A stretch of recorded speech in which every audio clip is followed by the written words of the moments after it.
everyone. Welcome back to Moms for America. Our mission is to empower parents, to promote liberty, and to help raise the next generation of patriots. A key part of empowering parents, though, is ensuring that they have access to the full picture, not just the narrative that's repeated most loudly or funded most aggressively. Too often, when legislation or education policy is discussed, families only hear one side of the story. That perspective is frequently backed by powerful institutions, significant funding, and a well established media pipeline. But informed citizens, and especially informed parents, deserve to hear all sides, weigh the facts, and think critically for themselves. And that is why today's conversation matters. Joining me is USBE board member Cole Kelly, a veteran teacher and member of the Utah State Board of Education, who has made the significant decision to bring a lawsuit against his teachers union. His decision raises serious questions about representation, accountability, and balance of power within our education system. Today, we're giving a space to a perspective you're unlikely to hear elsewhere, so parents can better understand what's happening behind the scenes, why it matters, and how it ultimately affects your children and your communities. Welcome, Cole. Thank you. I'm excited to be with you. Yes, we haven't talked in, a while, it seems. I think you were running the first round when we spoke last. So I'm so glad to see that your ambitions have paid off there. Well, thank you. I've always appreciated you and your husband and your efforts to bring awareness and understanding to people. So thank you. Thank you. Um, I want to talk about it because so many people, what I always feel like is that people look at everything today and think, well, it was good when I was a kid, and Mhm, mhm. that's not necessarily the case. Now, then another thing is, and I probably should have put some of the video out, when you watch what's going on at national levels, when you watch people like Becky Pringle Mhm. scream all the things, and just be like radical and out of control. If you don't know who Becky Pringle is, she's the president of the American Federation of Teachers, the AF. It's yeah, okay, The FT or NEA? Is she the yeah, that's the National Association of Educators, yeah, okay. NAA. Yeah. Okay, so yes, I'm sorry. She's the president of the NEA, and then I mean her equivalent, Randy Weingarten, is the president of the AFT. And Mhm. a lot of times people will say, well, those don't affect us on a local level. But I think maybe they're incorrect. What would you say to that? Yeah, I think it's important for people to understand when a teacher joins the union, and I'm gonna do that, right? The union. They're not just joining their local association, and a lot of times teachers really feel like their local association does a lot to advocate for them. But they're also joining the state association, which is the UEA, the Utah Education Association, and they're joining the NEA, which is the National Education Association. And so their membership dollars are really kind of split in thirds. And so that money goes towards funding the local association, the state association, and the national association. And then I think it's important for teachers and parents to understand, what do those organizations stand for? What do they represent? What are they pushing? What are they lobbying for? And what are they advocating for? And that's where it's important to people to understand that big picture, if you will. So what are they lobbying for and advocating for? Well, on the national level, I mean, it's in the 90s. I'm not going to say it's in the 90s in terms of percentages of candidates that they fund, that they promote, that they advocate for, and it's in the 90s in terms of Democrats and far left Democrats that they are supporting and that they are pushing. You mentioned Becky Pringle, and you mentioned, some of the causes that she pushes and what she stands for, and she is an individual that is pushing, transgender athletes competing against girls in sports. Very radical ideas, and things that I would say that 80% plus parents would never support. And even at the state level, the UEA in the state of Utah, a lot of the causes that they are pushing, a lot of the causes that they are supporting, they're not Utah values, and they don't represent Utah values. Yet a large portion of the dollars that they're spending are going towards supporting candidates that are pushing issues that are not Utah values, and that don't support the things that we stand for in this state.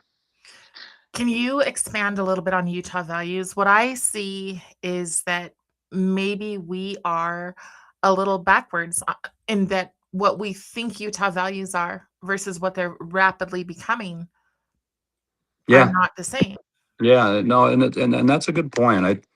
Um, and I think, I think traditionally speaking, that Utah values are family, first and foremost, and that, the family is foremost and forefront, in our communities. And with the breakdown of families comes the breakdown of a lot of systems, a lot of um, things that are important to us in Utah.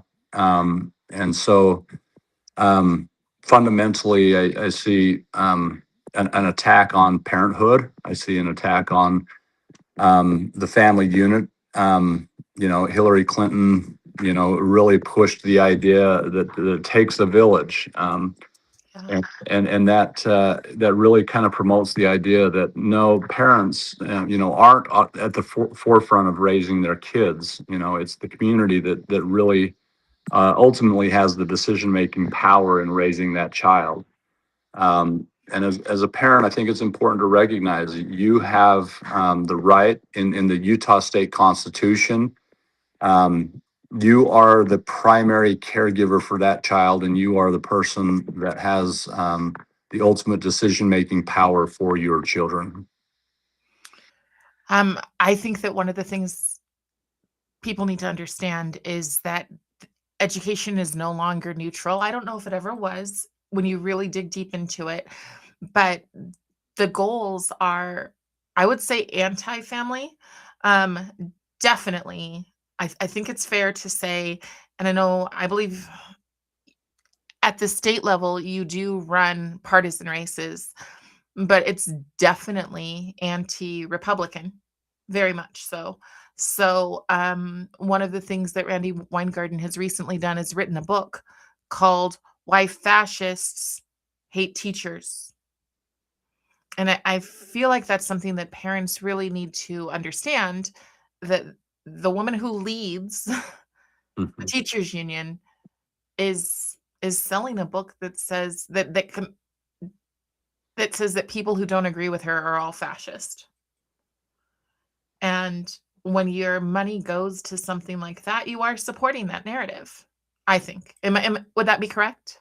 Yeah, 100%. And it's really interesting to me. But when you talk to teachers, there are two main motivating factors as to why they join their union. And the first, I believe, and highest reason why they do it is liability protection. They fear principals going after them. They fear parents going after them. They fear lawsuits. We live in a litigious society where, if you do something wrong, you may be in jeopardy of a lawsuit, and you may be in jeopardy of a lot of financial loss. And so they, And I uh, think also, can I just clarify? Also, if yeah, you don't sure. do something wrong. Say that again. I said, also, if you don't do something wrong. Yeah, sure. Or just an accusation. Right. Yeah, absolutely. Um, and so they feel like, hey, I need that liability protection, so that if that were to happen to me, that I have that backing and that protection. And one of the things that, you mentioned earlier, and this lawsuit that I'm involved in has nothing to do with my position as a member of the Utah State Board of Education. It's something that I've individually chosen to do. as a teacher. But when I look at why teachers are joining the UEA, the NEA, their local association, it's that liability protection. But as a member of the Utah State Board of Education, one of the things that I've been able to see is that when teachers are having their license in question, and in Utah, the organization that they're reported to is called UPAC.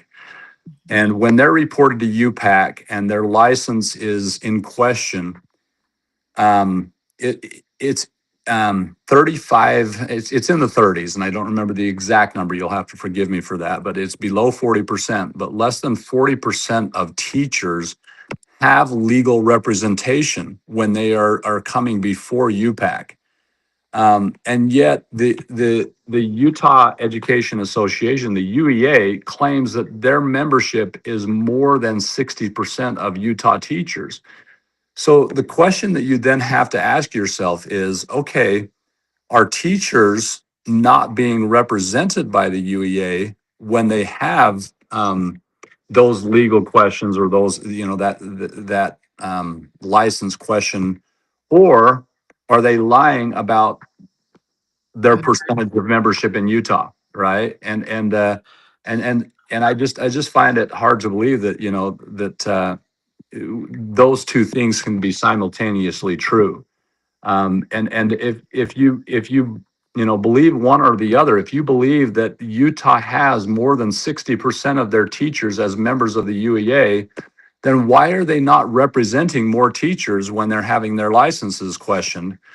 And then the other question then is, okay, if they only represent less than 40% of the teachers, why do they have a monopoly on the negotiating process? Why do they have an absolute monopoly on representing the views of teachers in our state? So, Well, also, one of the things that I oftentimes hear is benefits. yeah. The benefit package is great, and, you know, it's very expensive as people who pay out of our pockets. It's Sure. very expensive to not have those benefits. However, there are alternatives.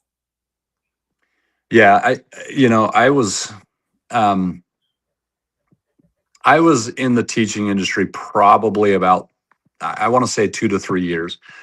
I was licensed when I was teaching early in my career. I was licensed as a financial planner, and I had my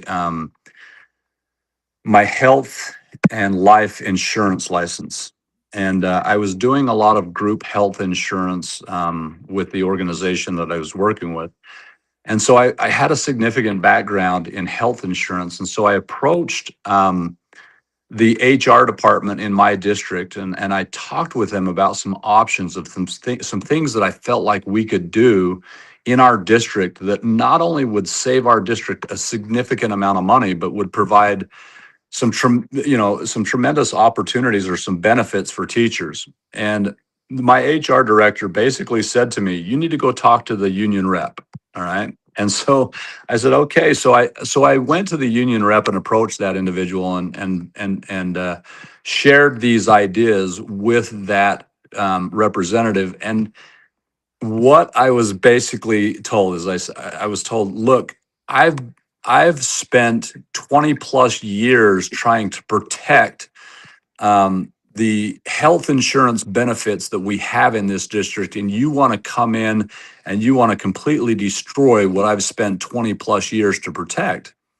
And what I said to this individual is, well, you've spent 20 plus years protecting that, but I have 20 plus years left to work in this district. And I have 20 plus years that I'm going to be um, utilizing these benefits. And if we were to make these changes, not only would it save our district a significant amount of money, but it would be a tremendous benefit to me and my family. And I was basically laughed at, and I was just amazed that at the closed-mindedness of the willingness to really look outside the box and look at not only at saving money for the district, which ultimately means saving money for the taxpayers, but it didn't look out for that new teacher. It didn't look out for the teacher who had been working in the industry for 2 to 5 years. It was only looking out for the teacher that had been working in the industry for 20 plus years. Wow. I mean, I know that there are programs. I've been to the Teacher Freedom Alliance, and one of the things that they do is they offer a pretty good package, from what I can see, of insurance. I think it's double what the teachers union offers, and a few people. I mean, not a few people. Some people have jumped on this, but a lot of people are afraid because of that whole representation. Mhm. Who's going to be with me when I get accused? Without the lawyer thing, that becomes a problem. Especially because we are so quick as a society to sue when we get offended and Mhm. not to ask questions, not ever to give the teacher the benefit of the doubt. And I think that I wish people had more information on that. Uh, Yeah, and you'll have to forgive me for just a second, but I was for a second there I was confusing health insurance benefits and what a lot oftentimes the UEA or the local organization is negotiating for to that liability protection. And one of the things that I think is really important for teachers to understand is that when you join the association, when you join the union, okay, they own the policy and they get to choose whether or not they file a claim on the policy. And that's where, as I mentioned before, when teachers are coming before UPAC and having their their license questioned, um, it is up to the union as to whether they're going to legally represent you or not. If you own your own policy, okay, and you mentioned, oftentimes when you own your own policy, you not only can get a better policy, but you get to make the decision as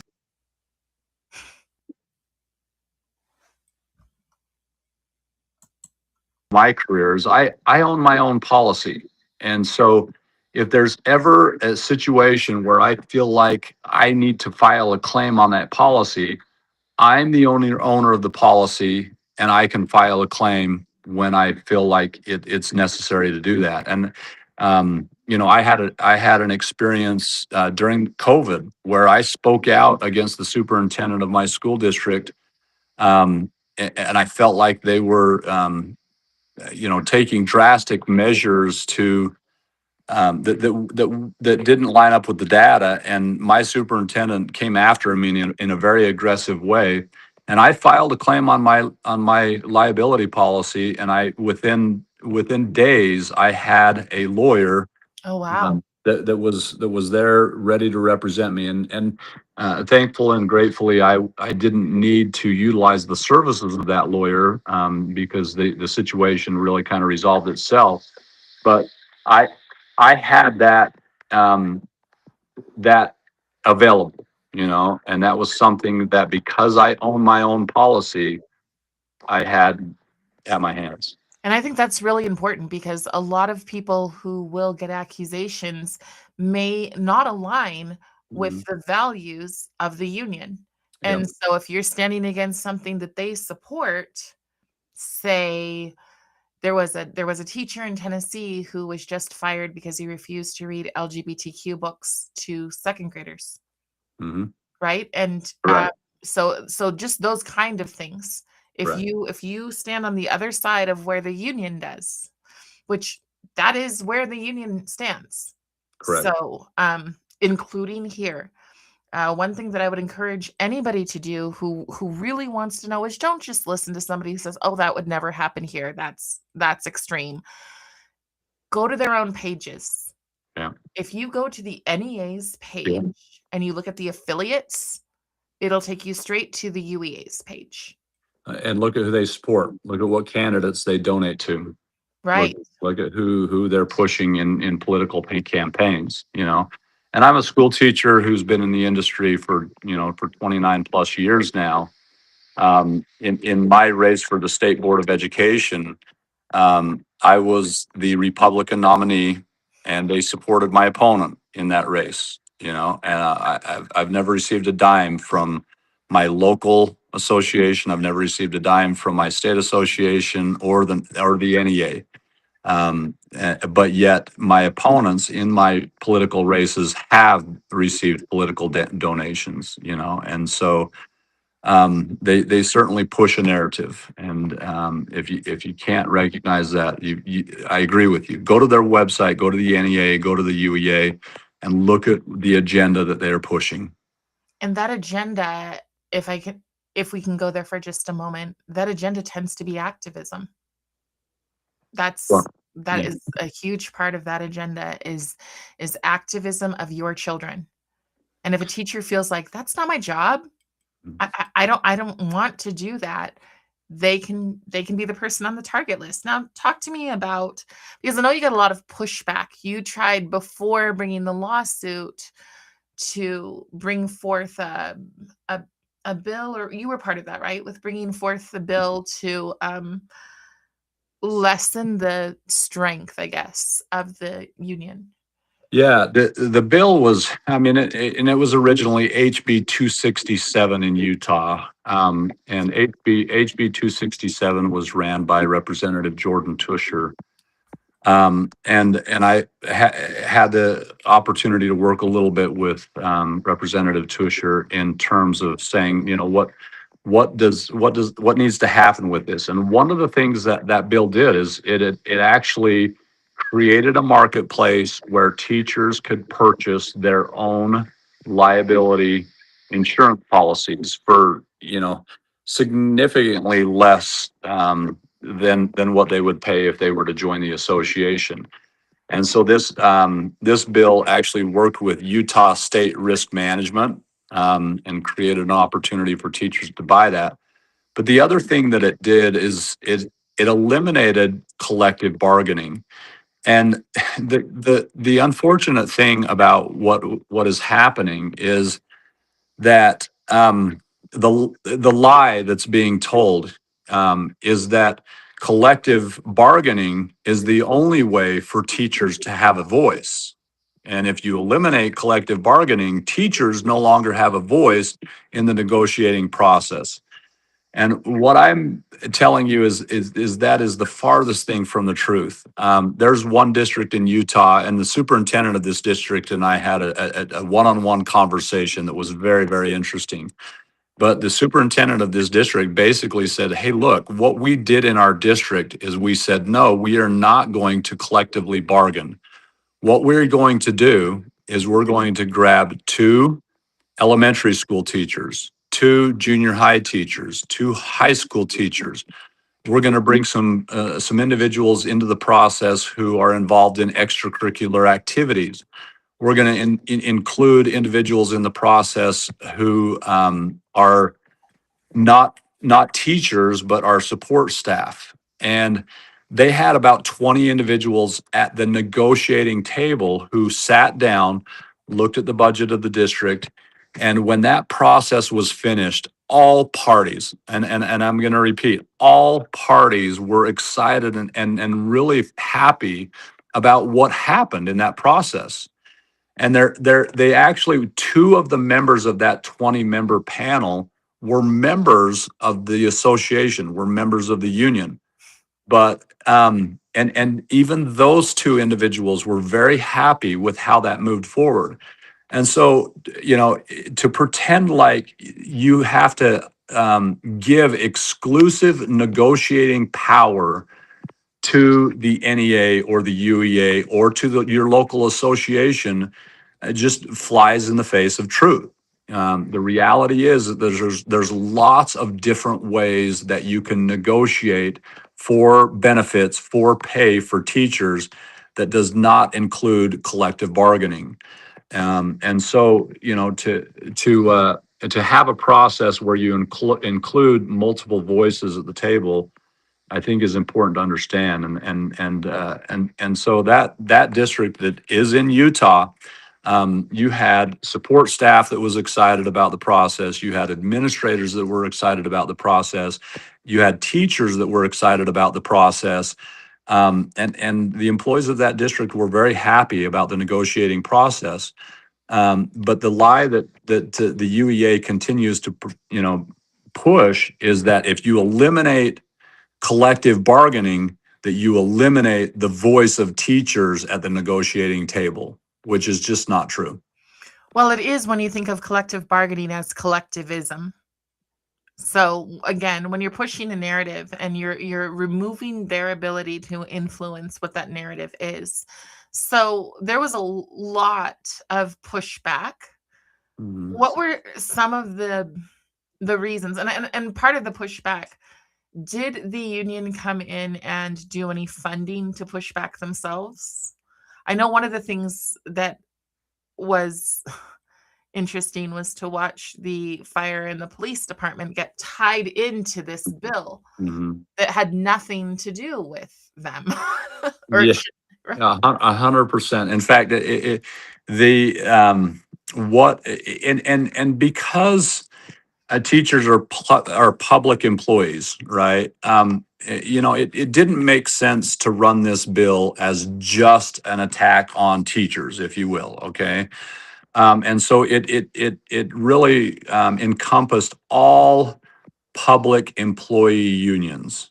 Okay, well, in the state of Utah, there are only two um, public employee unions outside of the teachers' unions that collectively bargain, and those two are the Salt Lake Police Department and the Salt Lake Fire Department. So it is only in Salt Lake City that you have police and that you have firefighters that were involved in that.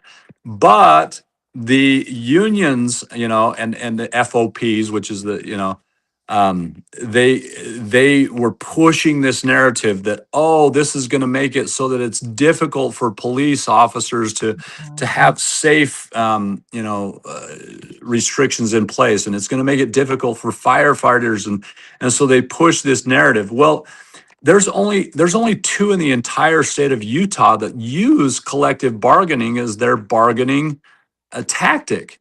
So are you now going to tell me that all other cities in the state of Utah, the police officers in those cities and the firefighters in those cities are not safe because they don't collectively bargain, right? Right. And so, yeah, and so they and they're good at this, and they were successfully able to bring police officers. They were successfully able to bring firefighters into that fold, and to and to push the narrative that, oh, this is going to create a situation where you no longer have the ability to have a say in the negotiating process.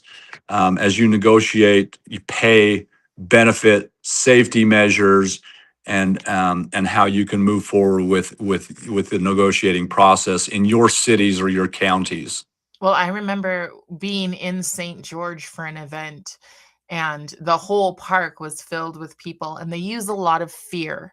So instead of facts, they bring in a lot of fear and they rile people up, as opposed to saying, here's the actual evidence. And I see that a lot. I see things that that people put forth, uh totally flip for just a moment, but like the Prop 4 thing, people put forth things that have nothing to do at all with the truth, but it really just matters how many people and who is better funded or has more activists to get something done. Regardless, whatever side, that's what matters. That's how you win. Speaking of winning, let's just break down, what is your lawsuit? The the lawsuit just really is basic, and the lawsuit basically says we want the UEA to tell the truth. And the UEA is making the claim that they do not use membership dollars to advocate for political issues. Okay. Yes, I mean, it is, Carrie, it is laughable, right? Um, Yeah. It's just laughable. I've ran for local school board and I've ran for state school board, and in both cases, the union has funded the campaign of my opponent. All right. And so I know that you ran for state school board, and I'm sure that you can testify and verify that the union supported your opponent in that campaign, right? In spades, yes. Yeah, and so to claim that you're not, and what they will say is, oh well, we have a 501c3, and people make donations to that 501c3, and that is how we're funding those campaigns, and that's how we're making those donations. But if you look at the dollars and follow the dollars, no, especially at the NEA level, They not. brag about it. Like, it's so Yes, crazy yes. that they pretend it's not there. They brag about it. They show up and stand behind politicians. Yeah, There's so much, and it's scary where they fall. Again, yeah, if you think that half the country is fascists, maybe don't teach our children. yeah. Just a thought. Like like that's so your biggest thing is just you have to tell the truth. Sure. And if you're if you're going to ask for your members to pay dues to your association, tell them the truth about where their dollars are going, how their dollars are being spent. You know, because if you're gonna tell your members that your dollars are not being used for political activities, and you mentioned HB 267 and the amount of money that was spent on HB 267 to push a referendum to defeat HB 267. It was millions and millions. It was millions of dollars that were spent to gather signatures to put that on the ballot to defeat that measure. And if you're gonna then turn around and tell me that your dollars are not being spent on political activity, you're lying to your membership. And so let's just be honest about where your dollars are being spent. I think that So that will be that very is, hard just because, for these people, these extremists, lying is not a bug, it's a feature. So, lying, as long as you don't get caught, is perfectly fine, it's perfectly acceptable. Um, the ends justify the means, the right? ends just Yeah, exactly, yeah. exactly, and I do think that what I said in the very beginning, that people tend to think that we still live in the 90s, that, nothing untoward is gonna happen in our schools. No curriculum has an agenda, nothing. Um, and the reality is that it's not just what they're pushing to support candidates, but they are pushing that your children learn some pretty awful things, and that's funded. So the Randy Weingarten stood up at, I can't remember what the conference was, but you can look it up. And she says, we will be partnering with the World Economic Forum. And so the whole that's a conspiracy goes out the window when she openly says it on a stage. Right, right. Yeah. So I think that it's important that people understand there was a reason, and I know that when that bill was coming forth, people were like, "Don't say anything, don't say anything that says you're worried about this." And that was really hard for me because I do believe that we need to be transparent. We need to be very honest. And if you get something wrong, you have to say, "Hey, I got that wrong. I'm so sorry." But I do think that in order to get people involved and to understand that politics only matter. I'm totally taking this from someone else, so don't think I'm just genius. Politics only matter because policy matters because people matter. And then I add on to that, your children matter. Kids matter. Yeah. That's it. Like Yeah. the kids matter. And I don't think most of you are comfortable with boys and girls sports. I don't think most of you are. There may be some of you who are, and that you think that's cruel to say. I don't think it's cruel when the child is going through some of the horrific things I've seen lately that have happened on wrestling mats. I, Terry, I think you're very familiar that I'm a wrestling coach, right? And um, I've raised two boys in the sport that were high level wrestlers that were were the outstanding competitors.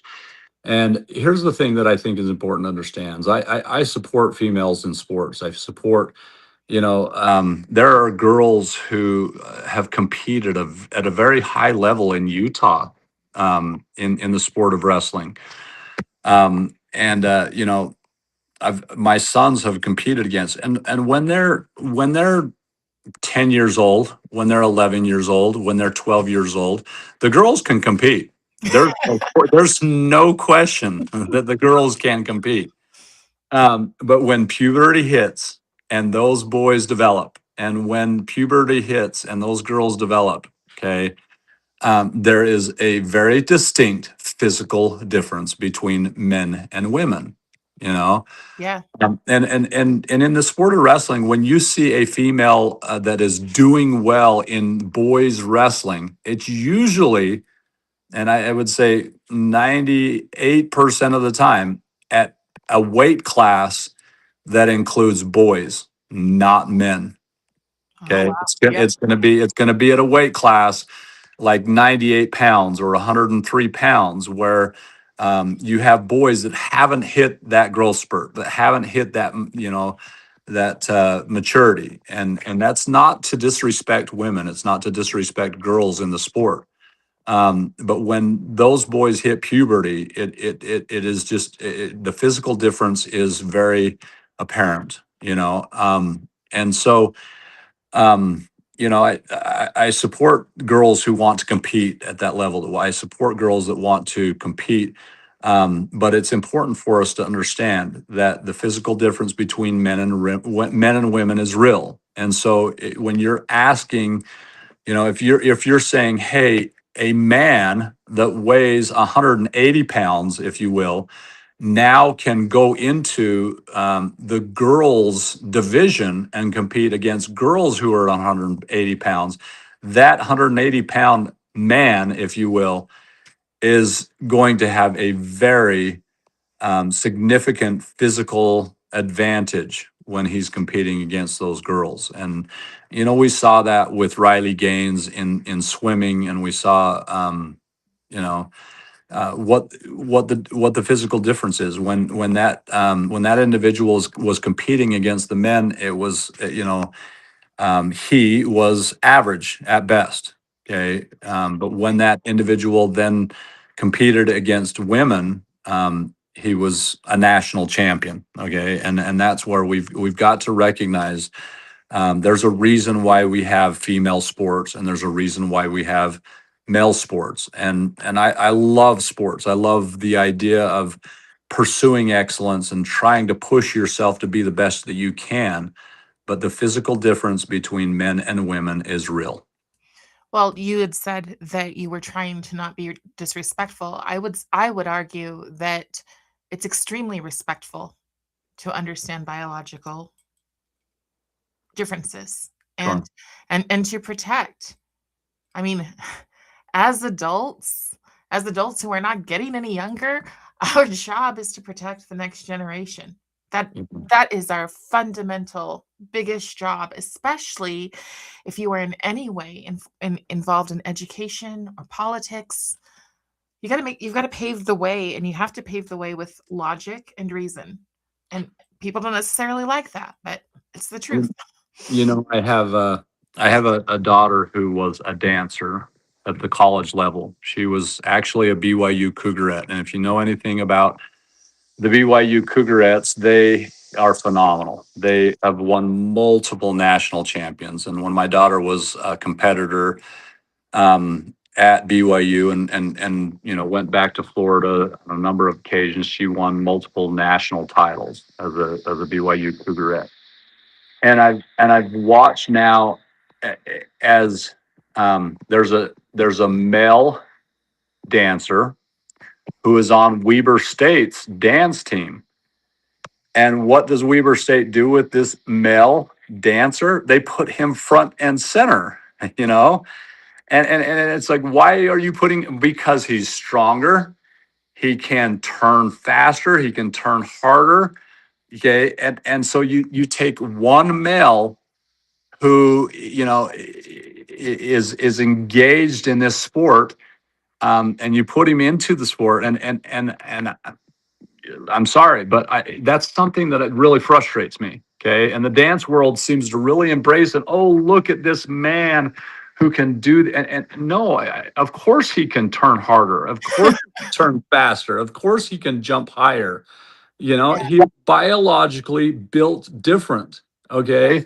And so we've got to recognize that. And I'm sorry, but if that individual wants to compete on a male dance team against other males, great. But when we're celebrating the idea that that male can compete against females, he has a very distinct physical advantage over women.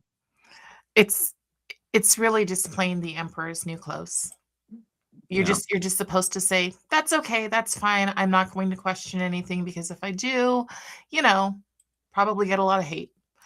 Um, I just really appreciate the fact that you're willing to come on and talk to people, and I really what would you tell teachers who are starting to get it, who are sitting there going, "I really don't," you know, yesterday, I think, was a very eye-opening day for a lot of people, as was, say, October 7th. There have been some days that have woken people up and they go, maybe the things I believed in, I don't believe in, or the things I've been told to. So I need a change. How do they go about getting that change? Look, you have to take risk, okay, and don't let fear be the motivator. I understand that teachers fear litigation, they fear a lawsuit, they fear a parent, they fear an administrator going after their job. Okay, and I recognize that, but I'm here to tell you that the union does not have your back. You need to own your own insurance policy. And that policy has to be in your name. You need to have the ability to file a claim against that policy at any time when if something were to happen. And so, I recognize that. I recognize that, we live in a litigious society. But don't fall for the idea that by joining the union, you are now somehow protected. Okay. But I also would say, don't fall for the lie that they are the individuals who have the power to negotiate for you, and they only have that power. Most people who are involved in education, and that includes the administrators, that includes district personnel, that includes the superintendent of your school district, they generally are good people looking out for the best interest of not just teachers, but students. And when we go to the negotiating table, they're not looking to take advantage of teachers. They're not looking to create a scenario where teachers have horrible pay and horrible benefits. And so to fall for this idea that the system is against us and the system is against teachers, it flies in the face of common sense. And you've got to recognize that the not just collective bargaining is the only way to negotiate for benefits for teachers. There are multiple ways that we can negotiate, and there are multiple ways. And so to suggest that the only people who can negotiate on behalf of teachers are union bosses and union leaders, again, flies in the face of common sense. And so I would ask teachers to just recognize these two things are the main reason that teachers join their union, that they join their association. And they've got to recognize there's bigger and there are better ways to do this, and there are better ways to go about that. And so I would encourage them to, look for alternatives and look for ways that they can really find alternatives to these opportunities, because when you join that association, your dollars are going to support left-wing causes, period. Yeah. I know that one of the things I was speaking to another teacher, and they said that as soon as somebody becomes a teacher that summer when they're doing their trainings, the unions are there. They they've got the bling, they've got all the things to make it attractive to join them. And it doesn't feel like it's that much because it's not that much money that's coming out. But if they're coming out against causes that you don't support, that is like you are contributing to that. And there are alternatives. I'm trying to think of the name of the organization, but they do a really good. So, Go ahead. well, yeah, there's the Freedom Foundation, Yes. okay, and the Freedom Foundation is an outstanding organization.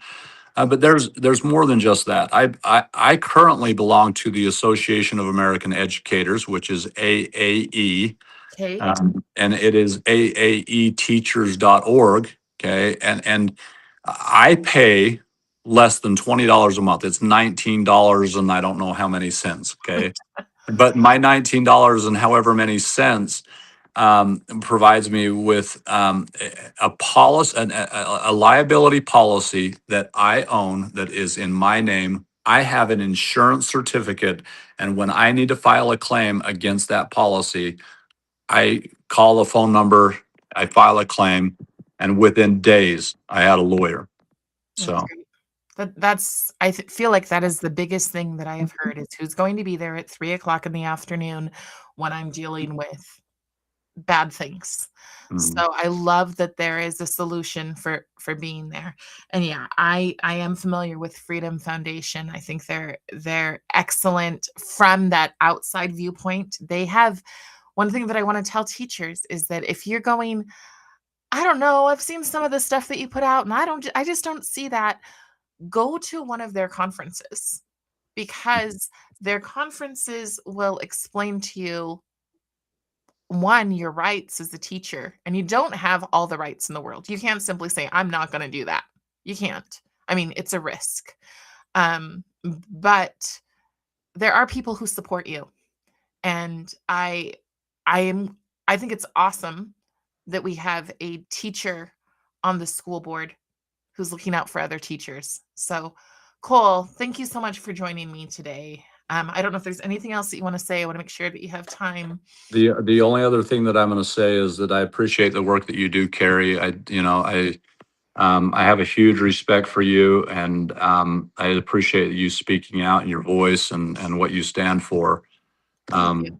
I think it's important for us to recognize. Look, we've got to come at this from a logical and a reasonable uh, approach, I love students. I love and public education is under attack. I realize that. Okay. A lot of people are out there saying, hey, homeschool your kids, homeschool your kids. And, I and, may be and, one of and, them. I understand that. I really do.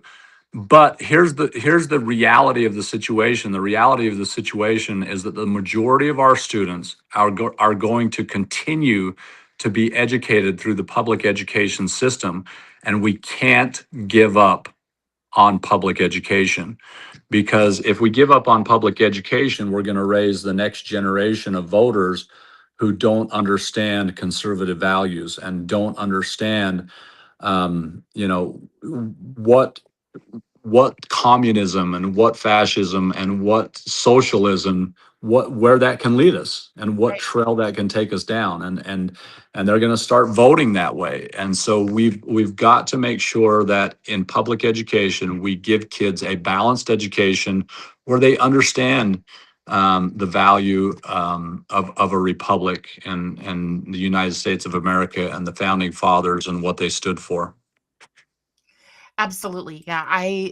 It is probably the hardest thing for me to have so many people think that I'm just solely against public school, especially as my son's about to graduate from one. Yeah, So, yeah, sure. but but my belief is that so many people don't know about the Trojan horses. Like you can't. There's no way that you or somebody else can spend the kind of hours that I can spend digging into something, understanding it, especially especially those things that I happen to be very, very well versed in, like DEI, right? Like Yeah. people Yeah. people can't dig through that. Yeah. So I don't blame, especially a young teacher who that's the first thing they're told. I don't know if you've seen the video, but the video of the teacher who says, "We can't expect black and brown kids to achieve because they've been traumatized." Somebody Yeah, it's just like Gavin Newsom, who sits across from a black man and says, my SAT score was horrible, and I'm dumb, just like you are just like dumb." you. Like, are you kidding me? That is racism to the core. You I know? literally just made that video. Yes, yes. It's So, unbelievable, yeah, unbelievable. Yeah, but you can't blame that good-hearted person who just wants to make a difference for kids for believing that, yeah. you know? And so that's why I turn on my camera and speak into the wind because I'm hopeful that somebody will catch it. So, I appreciate what you do. Thank you, thank Carrie. you, and thank you for what you've done. Thank you. I hope that this will get spread out to parents everywhere. If you are watching, please like, share, and subscribe. This is our focus. Our focus is always to empower parents so that you can effectively advocate for your children, build relationships, and be the protectors that your kids need. So, thank you so much for joining us. Bye. Thank you.